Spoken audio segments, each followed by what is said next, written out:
मैं आपसे हाथ जोड़ के विनती करती हूँ कि प्लीज एक बार मेरिट्स पे हमारा केस सुन लिया जाए। हम कोई दरिंदे नहीं है, हम भी नॉर्मल परिवार हैं। सीबीआई ने भी जानबूझ के आई डोंट नो किस प्रेशर में आके सारे इंस्टीट्यूशंस, लेकिन सीबीआई ने प्रेशर में आके हम पे इनके कहने पे चार्जशीट लगाई। अगर एक भी सबूत है कि मेरे पिता ने उस लड़की की तरफ आंख उठा के भी देखा है तो आप मेरे फादर को फांसी दें। इतने अच्छे सबूत हैं और जब तक मैं जिंदा हूं तब तक तो वो कागज कोई नहीं मिटा सकता, वो फैक्ट्स कोई नहीं मिटा सकता। मैं बस इतना ही कहना चाहती हूँ कि अगर एक भी प्रूफ है कि मेरे पिता ने उनकी तरफ जो ये एलेज कर रही हैं आंख उठा के भी देखा है तो आप मेरे पिता को फांसी चढ़ा दीजिए। लेकिन प्लीज एक बार मेरे केस के जो सारे फैक्ट्स है वो तो लोगों के सामने आने दीजिए। हम बहुत ही मुश्किल से जुडिशरी के पास गए थे, हमारे अपील में हमने सारे फैक्ट्स फाइल किए हुए हैं। उन्होंने अपनी टाइमिंग 3 बार बदली है। पहले उन्होंने कहा दोपहर 2 बजे, फिर उन्होंने एक मीडिया स्टेटमेंट दिया, उन्होंने कहा नहीं 2 बजे नहीं हुआ, शाम को 6 बजे हुआ। ये उन्होंने ऐसे इसलिए किया क्योंकि ऑलरेडी एक फोटो है मेरे पिता की कि वो मम्मी के साथ एक इवेंट में मौजूद है 2 बजे। फिर फाइनली उन्होंने जब FIR लॉन्च की उसमें समय बदल दिया, 8 से 8:30 कर दिया। रिकॉर्ड पे है कि जो मेरे फादर की लोकेशन है, वो जो अलेज कर रही है जो जगह, उससे 17 किलोमीटर दूर मेरे फादर की लोकेशन है।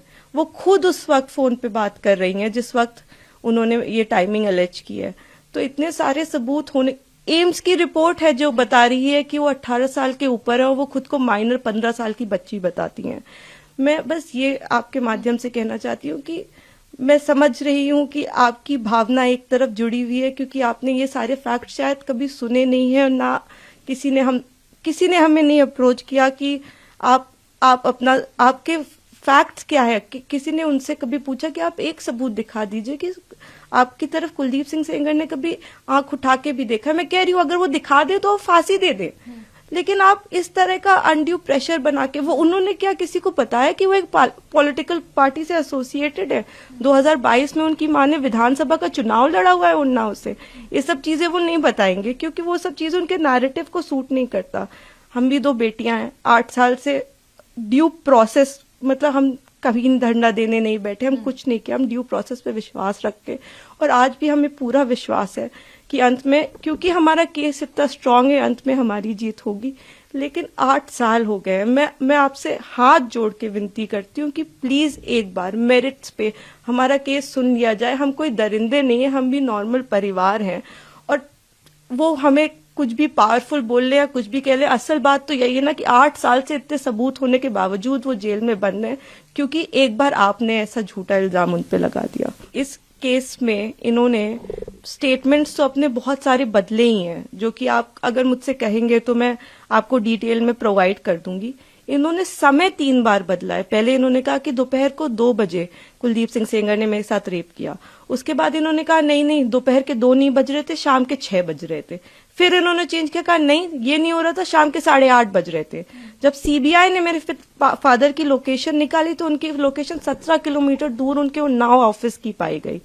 सीबीआई ने दूसरे केस में जानबूझ के हमें चार्जशीट किया और उसके बाद जब दूसरे केस में चार्जशीट लगाई तो हमें पता लगा कि हमने जब वो CDR देखे तो हमें पता लगा कि ये तो उस वक्त पे फोन पे बात कर रही थी।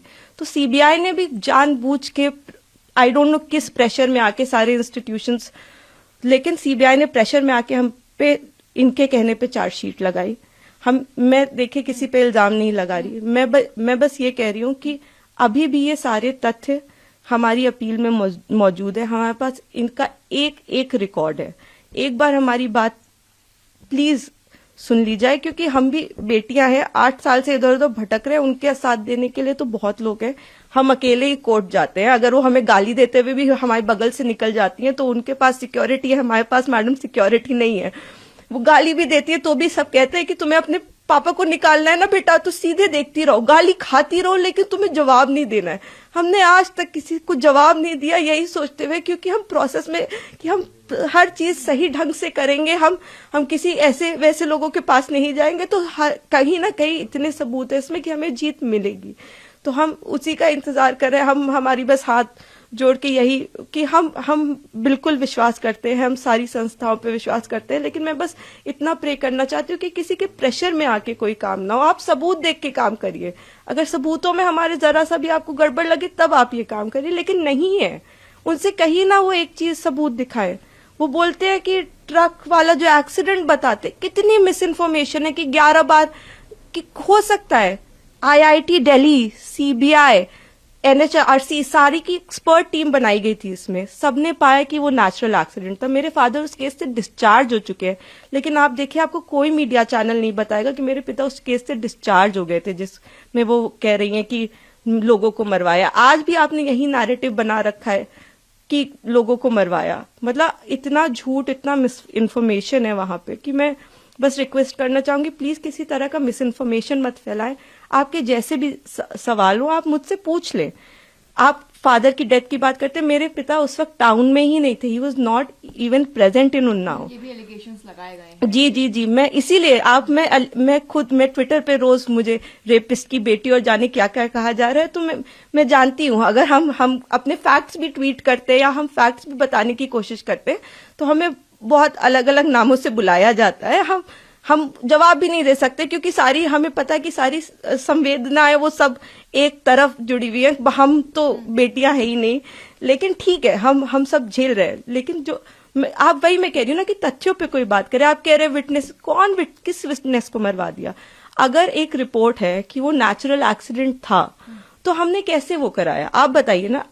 IIT दिल्ली तो झूठ नहीं बोले, एक्सपर्ट टीम्स बनाई गई, इतना प्रेशर बनाया गया। मेरे घर में रोज रेड मारते थे, रोज मेरी माँ को परेशान करते थे, मुझको परेशान करते थे, क्योंकि उस वक्त भी इसी तरह मीडिया में प्रेशर बनाया गया था।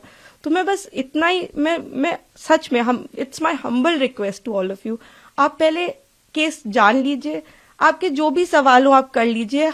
मैं डॉक्यूमेंट्स लेके आपके सामने बैठने को तैयार हूं, लेकिन प्लीज किसी की कही सुनी बातों पे मेरे पिता के साथ ऐसा मत करिए। 8 साल से हम न्याय के लिए लड़ रहे हैं, प्लीज। जी, मैं सारी चीजें देख रही हूँ। मैंने आपको इसीलिए बताया कि कुछ उनके पॉलिटिकल अफिलिएशंस भी हैं, और मुझे कोई वो बिल्कुल प्रोटेस्ट करे, लेकिन जहां वो प्रोटेस्ट कर रहे हैं उनसे आप एक बार जाके कह दीजिए कि आप प्लीज सबूत दे दीजिए, एक बार दिखा दीजिए कि क्या सबूत है कि कुलदीप सिंह सेंगर ने आपके साथ ऐसा ऐसा किया। एक बार मैं मीडिया के मेंबर से रिक्वेस्ट है कि कोई भी एक बार जाके उनसे पूछ ले कि आप एक सबूत दे दीजिए। मैडम, मैंने तो 6-7 पॉइंट बताए हैं, आप एक पॉइंट बता दीजिए कि ये सबूत है कि आपके साथ ऐसा ऐसा उस दिन हुआ, सिवाय आपके बोलने के, जिसमें भी आपने कई बार अपने बयान बदले हैं। आपने मेरे पिता पे आपने एक केस फाइल किया, अन्य लोगों पे 2.5 महीने बाद आपने सोच समझ के, शायद ये आप में से कम लोगों को पता होगा, सन 2000 में इनके चाचा हिस्ट्री शीटर हैं, उन पे 17 मुकदमे हैं, 17, and these are not put by us. मैं जब पैदा हुई हूं उसके पहले से मुकदमे चल रहे हैं, तो इसके पहले कि लोग इसमें भी कुछ सोचे। 17 मुकदमे सन 2000 में वो मेरे चाचा पे अटेम्प्ट टू मर्डर का उनके ऊपर केस चला है, वो इस वक्त तिहाड़ में बंद है, जो इनके चाचा है। तो आज की इनकी दुश्मनी नहीं है हमसे, इनकी दुश्मनी हमसे पुरानी है। तो बहुत सारे कारण हैं। अगर आप कोई भी मुझसे सवाल पूछना चाहते हैं तो आप मुझसे डिटेल पूछे, मैं सारी सवालों का आपका जवाब। मैं बस चाहती हूँ कि आप फैक्ट्स पे बात करें।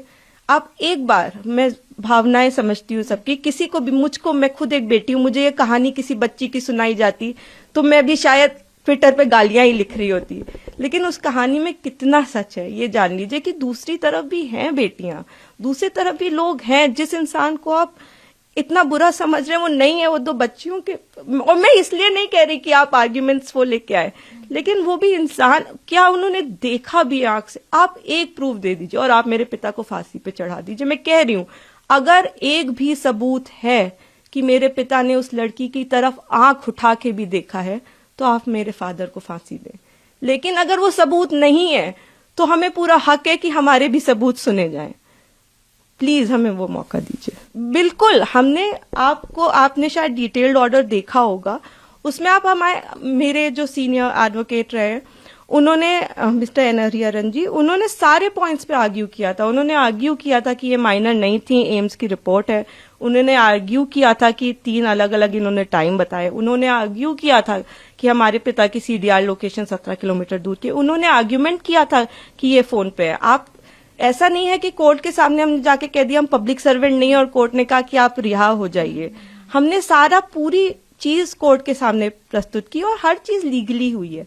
मैं कह रही हूँ कि जो लोग ऑर्डर का ऑपरेटिव, आप पूरा ऑर्डर पढ़िए ना कि क्या हमारी तरफ से सिर्फ एक ही आर्ग्यूमेंट किया गया है।